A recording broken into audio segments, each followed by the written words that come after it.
Hello ladies and gentlemen and movie lovers of all kinds, and welcome back to the channel. As always, I am your host Brett Murphy, and for today's video I have a brand new top 10 for you all, as I'm going to be counting down my top 10 favorite movies of 2024. Yes folks, it's that time of year again, the time for everyone's end of the year / new year videos, where we look back on everything 2024 had to offer, in terms of movies at least. The good, the bad, and the ugly. And for today, I'm going to be looking at the good. Notice how I put a bit of extra emphasis on favorite. I'm not declaring these to be the best. I'm not using any form of metrics like scores or a point system, or like I didn't do any polling. I'm not looking at review scores or anything whatsoever. These are simply my favorite movies that were released this past year. Before I hop into the actual video itself, I just wanted to let you all know that I have an entire playlist dedicated to all of my top 10 videos.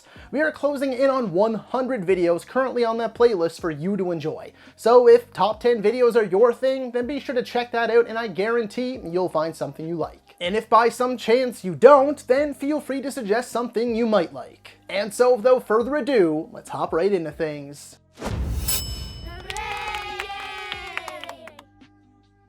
But naturally, I'm gonna hold this up just a little bit longer because I do have a few honorable mentions. In fact, I have 10 other movies to name drop because, truth be told, I could have done like a top 30 this year. There were so many movies I loved in 2024 that it became insanely difficult to narrow this down. So I still wanted to shout out at least these others. First up, juror number 2. Clint Eastwood's last directorial effort won me over with its engaging mystery and strong performances, even if some elements were a bit generic. Another honorable mention is Late Night with the Devil, potentially the most unique horror movie this past year that also happened to give the always reliable David Dastmalchian his shot as the leading man. Abigail was a horror comedy that had me chuckling throughout and will more than satisfy the gore hounds too.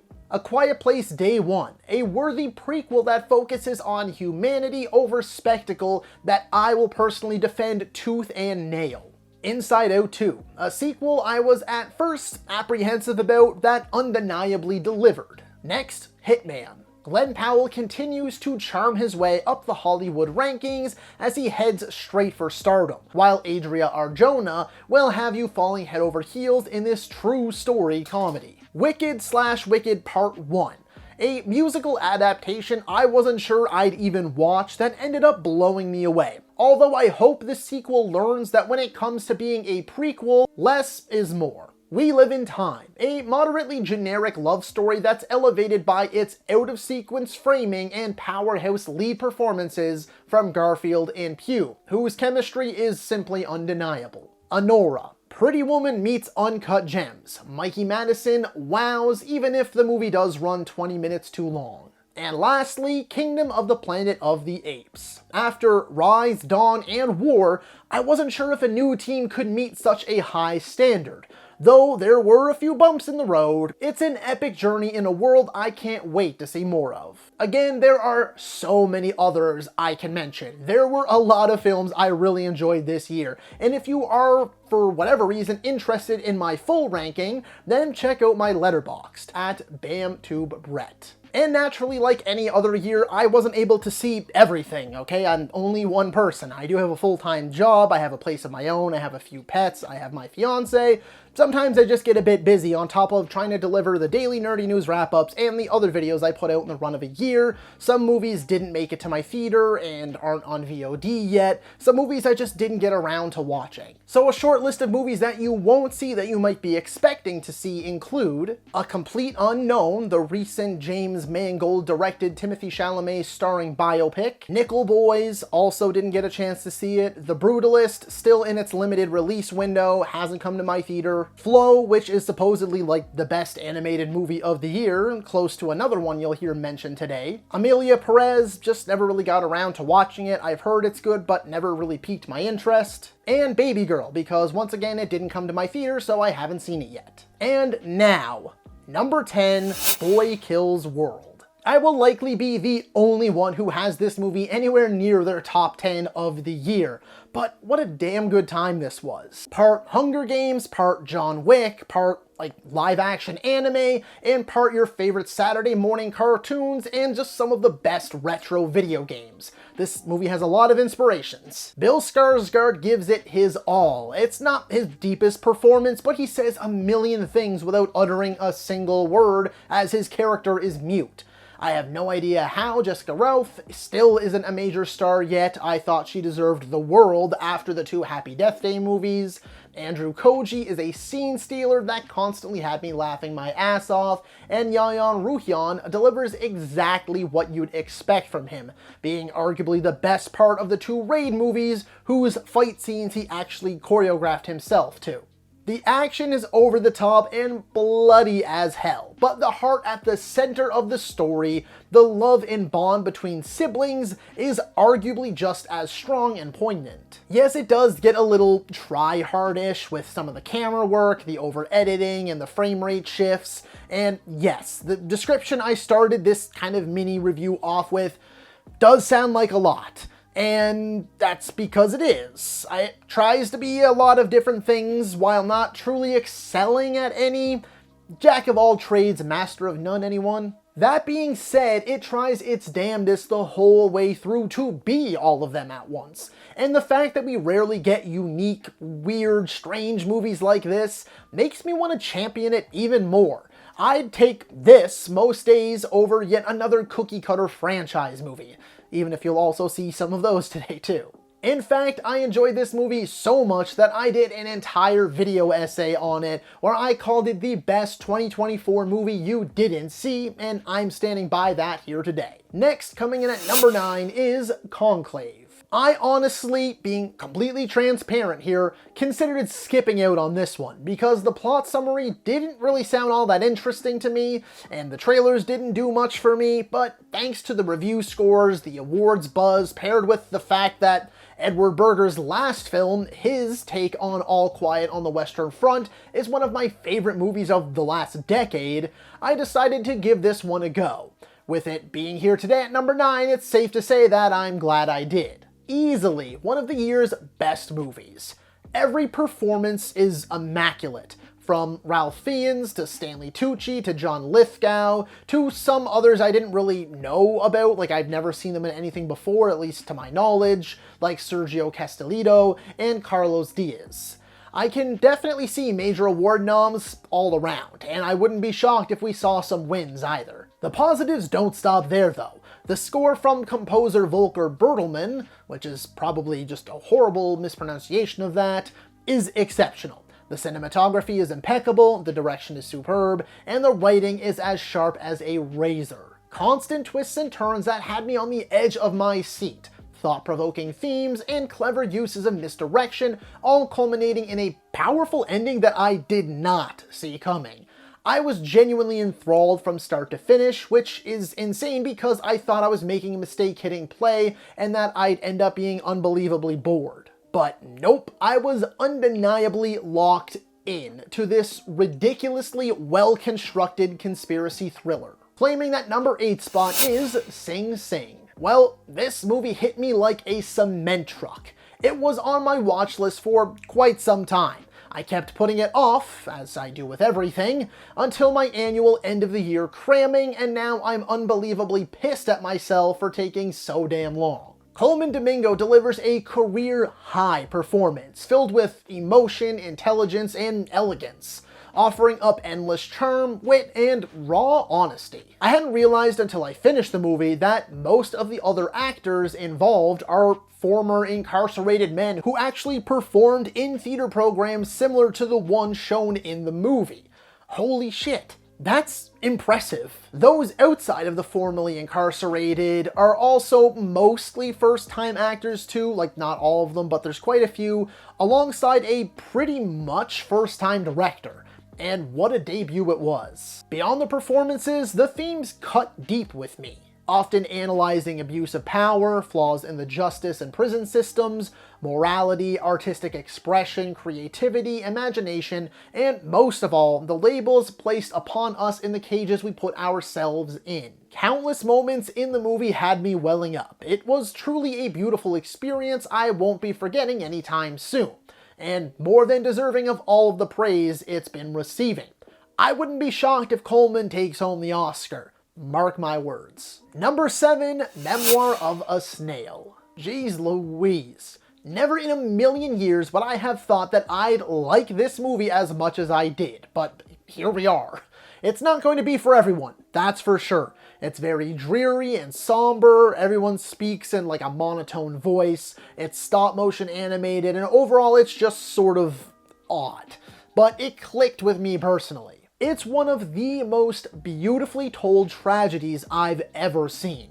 An immaculately written journey that explores deep-cutting themes like grief, depression, loneliness, anxiety, and purpose. It also tackles some really dark stuff too, like forced religion, fetishism, homosexuality, suicide, disability, Alzheimer's disease, and maternal death. It's an extremely loaded movie, but my god, it handles it all so gracefully.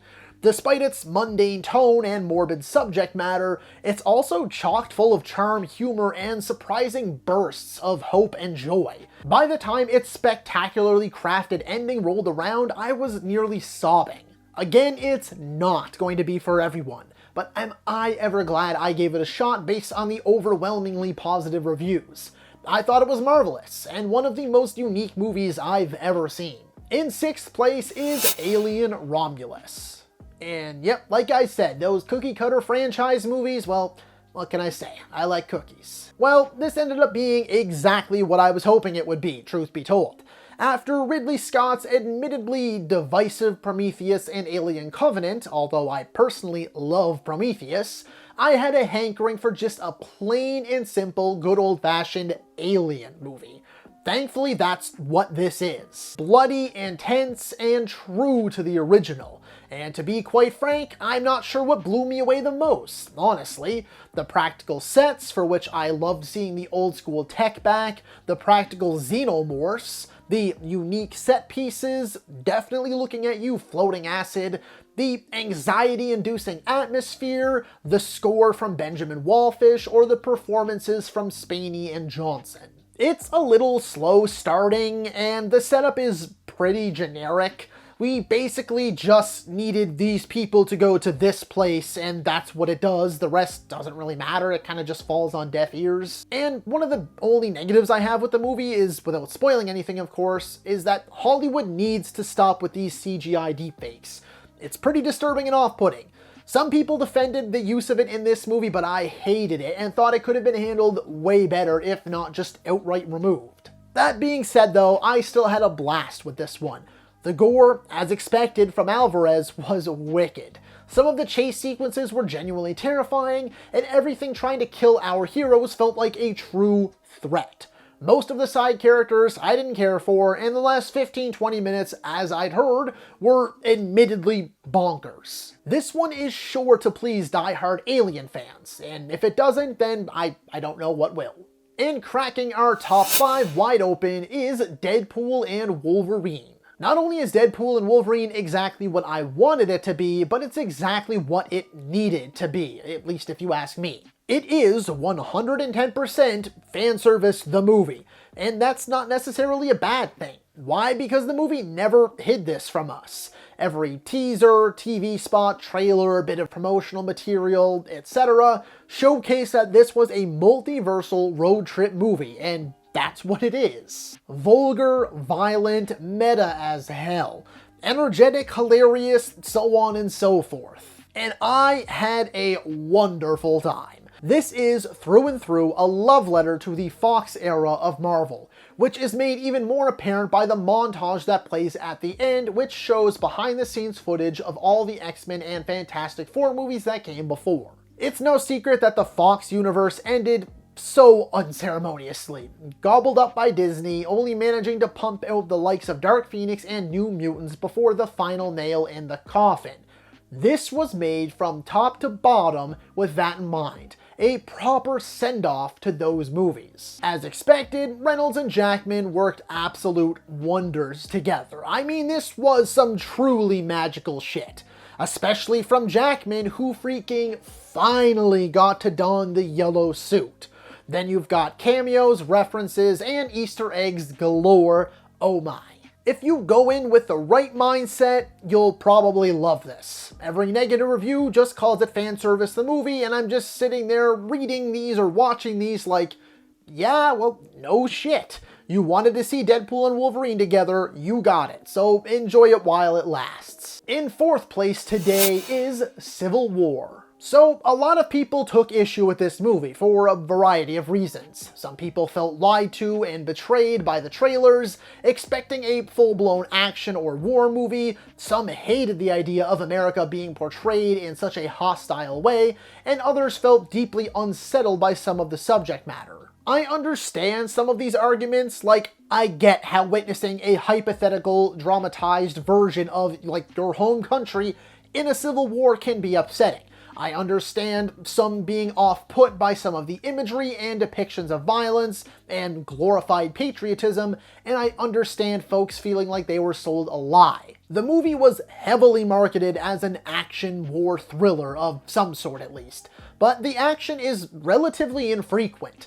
Instead, the movie chooses to highlight the work of war photographers above all, and instead of portraying them in some foreign, distant war zone just far, far away, Garland chose to grab people's attention by having the story follow the leads on a road trip through a war-torn United States. I too was expecting a heavier emphasis on action, but I left being happier with what I got because I walked out with a movie that left a lasting impact on me.